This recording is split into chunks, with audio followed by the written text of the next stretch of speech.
Today we're going to be reviewing these Hagon Shocks. I think that's the way you pronounce it. Hagon Das. I don't know. I've seen a lot of people use these on their Yamaha bolt builds. What a better idea than to do a review of the shocks that you're probably going to buy if you're going to raise the back end of your bike. Now on this Yamaha bolt, I have a 1980s pair of some shock that came on a stock bike. I have no idea, but it raised the rear end of this bike like 2 inches. This I think is the nice in between. So without further ado, I have thought carefully and made 5 points. They're kind of tests actually. I'm going to rate them on a scale of 1 to 10, and then you guys have an idea if you want to buy these shocks or not. I'm Aaron, this is Tardy Productions, and this is a 5 and 5.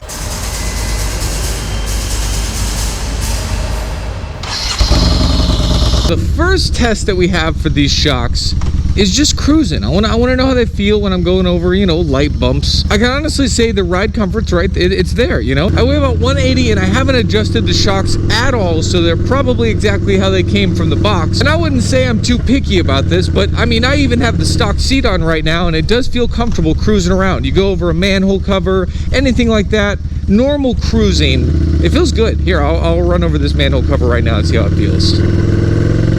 It's a little bit stiff, but it feels good. So I'd say for just cruising around, scale of 1 through 10, I'm at a 9 or an 8. Now the second test is the exact reason I actually came to this neighborhood, and it's these bumps. These speed bumps are notorious. I just rolled over that really slow, but what I'm gonna do now is I'm gonna get a little bit of speed. I mean, these are substantial. They may not look bad in the video, but they are thick.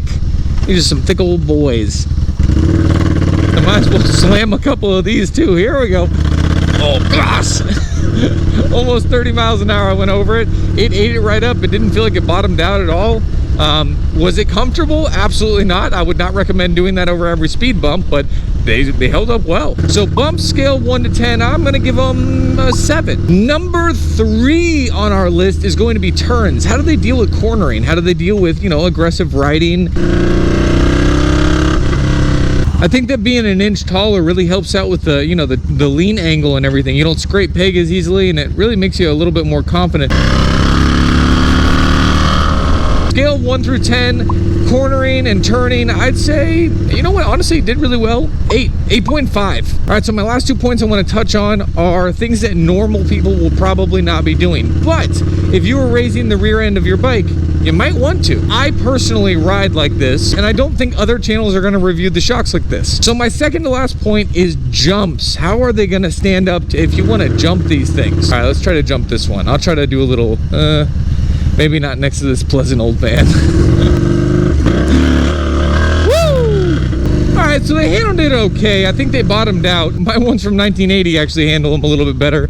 These bottomed out pretty quickly. Now maybe you could stiffen it up and it'd help out a little bit with that. And like I said, not everyone's gonna be doing this, but I'm gonna give that a 6 out of 10 because it did well. It didn't feel like it was like horrible for the shocks. And honestly, who's really gonna be jumping their Yamaha bolts? Me. I am. So the last test I want to cover is something that I think is a little bit more realistic if you're raising the back end of your bike, and that is wheelies. Can these shocks wheelie? Oh yeah. So I am in no way a professional at wheelies, and I'm actually really bad at them, but it'll wheelie.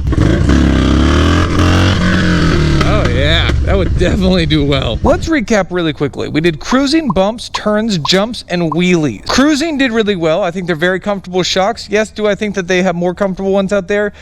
Yeah, of course. But for the price range, 8 out of 10. Absolutely 100% 8 out of 10. As far as bumps go, it handles them pretty well, but there's room for improvement, so we did a 7 out of 10 on that one. The Hagon Shocks handled turns exceptionally, but there's also room for improvement, so I'm gonna have to give it an 8.5 out of 10. Jumps ended up being okay. They kind of bottomed out. They don't have enough stiffness in my opinion, or they're too stiff in the wrong times. I give them a 6 out of 10 for that. And finally, wheelies. Wheelies, honestly, I was shocked. I did not expect this in any way to do this well. The Hagon Shocks did amazing, and just because I was so impressed, 10 out of 10 for that one. And if you average all those numbers together, it comes to a 7.9 out of 10.